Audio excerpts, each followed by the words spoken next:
Kathy, what value do you place on being listened to? How amazing would it be to be listened to? The real power of listening. First, how do we know what listening is unless we actually define it? So I am going to define listening in 3 ways. First of all, real listening is about respect. You're actually listening. You're not waiting to go to the washroom because you need to go to the washroom and you can't concentrate. You have done all you need to actually be there to listen with the purpose to listen. So first of all, respect is what listening is made up of. You haven't prejudged what they're saying. You are actually listening. And the second thing I believe is a core part of listening is that you allow room for the listening. You have not decided what they're going to say before they say it. You have not answered them. You have not shut them down. You are actually just holding space and listening. Just listening. The power of just listening. And finally, while you're doing this, being respectful, allowing the event to happen while you're listening, you are actually having an open heart, an open mind, an open soul. You're allowing it to touch you, what they're saying. That is what I believe listening is. So are you doing those things for yourself or for someone else? Are you respecting, allowing room for them to talk or yourself to talk, and doing it so in a way that it touches you? I'd like to give an example of how listening truly helped me.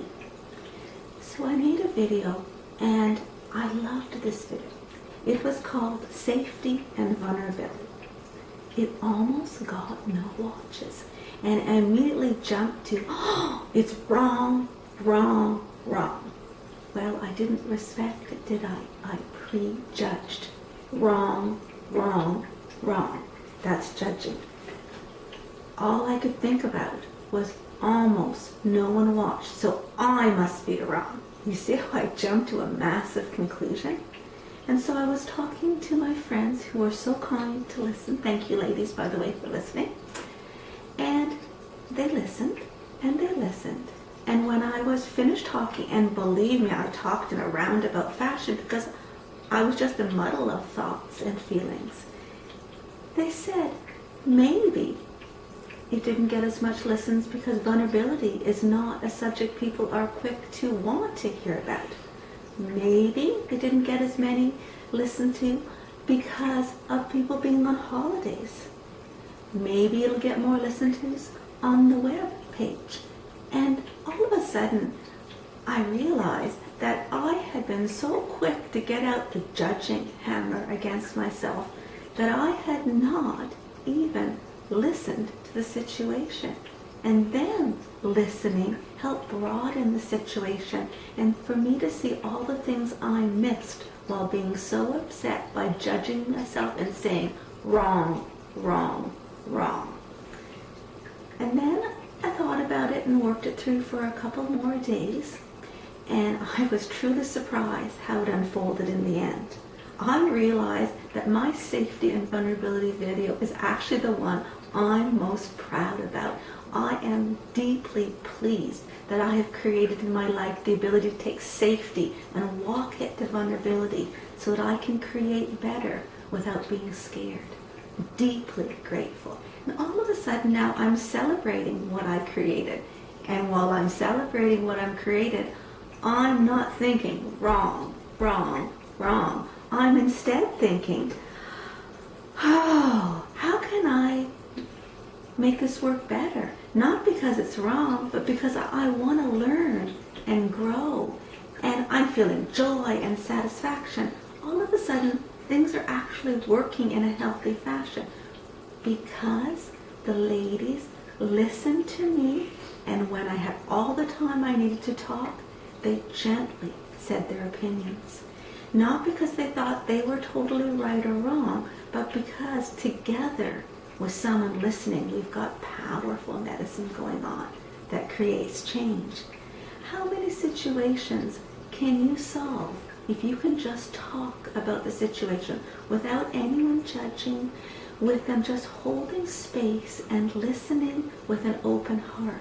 How could we solve a million things? How would we not be lonely anymore? And lonely is an issue I feel, and boy did I not feel it after the ladies listened to how I was feeling. I did not feel lonely at all. And then several days after, I was listening to myself about it, and again I didn't feel lonely. So would you believe that listening is the answer to loneliness? I am so interested to find out how listening met a basic need of not feeling alone. So how about doing some great listening? And what else is so fascinating about listening is I'm actually an excellent listener, and it's because someone told me and said that I was an excellent listener that I started wanting to know more about listening and realizing that it is powerful, powerful, powerful. And you didn't have to do anything extraordinarily difficult. You just had to quiet yourself and listen. Stop judging and listen. Actually listen. And we can do that. You can do that. I can do that. We can do that. So I invite you to listen to yourself and others, to create room for people to figure things out by you being the ears and having an opinion at the end after they've had time to listen. I know it helped me incredibly, and I would like you to have that in your life as well, the power of listening. So thank you for listening, and we'd love to see you at Gentle Bear Healing. Have a wonderful day.